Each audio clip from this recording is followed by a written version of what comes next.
Hello everyone, welcome back.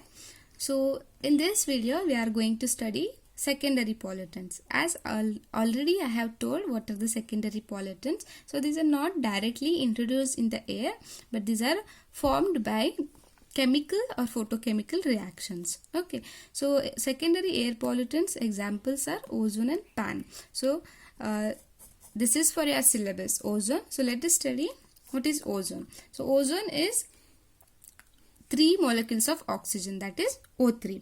This ozone is largely confined to the stratosphere, where there is an increase of temperature with the altitude and several exothermic reactions occurs. So resultant of these sequential reactions, is the formation of ozone.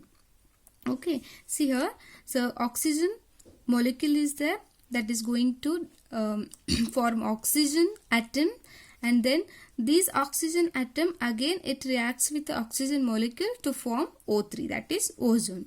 So on decomposition of this ozone O3 by UV radiations, that gives products as oxygen atom and oxygen molecule. Okay, so these products recombine to form O3 again, and as a result there is a dynamic equilibrium exists between the formation of ozone and dissociation, maintaining the ozone concentration in the stratosphere. Okay, so as you know, our earth surface is behaving as a carpet, and ozone layer behaves as a blanket which is covering the earth surface. So you can call this as a natural umbrella which prevents harmful UV radiations. Okay, so that act as a blanket for us. Okay, so this is where ozone importance, and this ozone layer is critical in controlling this harmful UV radiations reaching the earth atmosphere. So an increase in this concentration of UV radiation is harmful to human health, causing the skin cancer, even eye disorders, and suspension of the immune system also. Okay, so now we'll study ozone depletion. What exactly ozone depletion? So this is nothing but the thinning of the ozone layer by some of the chemicals like chlorine, that is free radical you can say. Okay, so here the ozone layer, as you know, it acts as an umbrella against UV radiation, and it has been also reported that ozone layer is being depleted as a result of interaction between ozone and chlorine free radical. So this is chlorine free radical. So this depletion is result of increasing chlorine free radical and CFCs. CFCs are nothing but these are chlorofluorocarbons.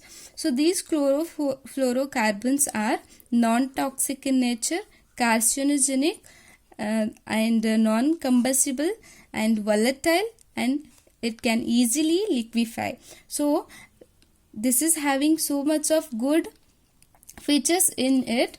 That's what these CFCs are used as a coolants. So coolants you can you can observe in refrigerators, air conditioners. Okay, that's what this coolant, that is CFC, is used in refrigerators and air conditioners. Okay, so due to increase in the percentage of CFCs in the atmosphere, so this causes the depletion of a ozone layer. So due to these CFCs increase in the atmosphere, it releases more free radicals of chlorine, and that diffuses the ozone layer.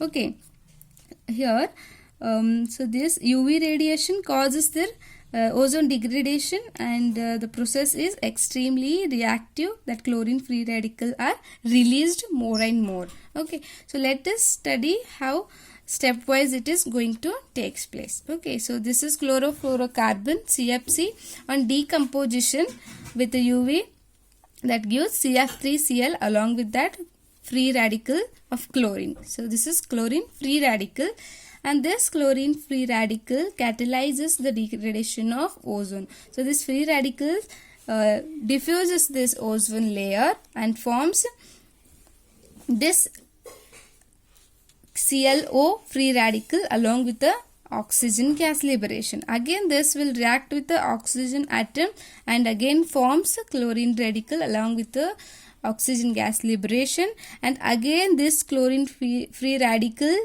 reacts with the ozone layer. Like that this cycle will continue as your concentration of chlorine free radical increases in the atmosphere.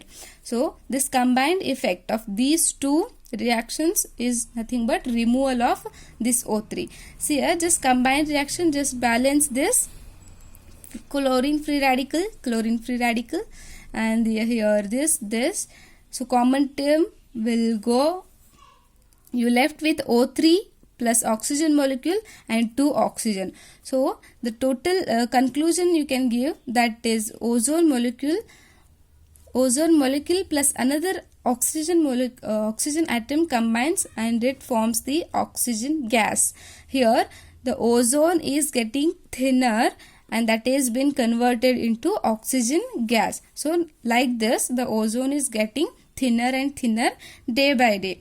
That's what by thinning of these ozone layer affects on the several living beings. So let us see the effects, how this depletion of ozone layer affect on the human being. Okay, so first it affects on the aging, main effect on the skin. It causes main effect to the skin because the UV radiations are too harmful to the skin. So aging of skin, sunburn you can observe, skin cancer, cataract and damage to the fish productivity. So these all are the major effects of this depletion of the ozone layer.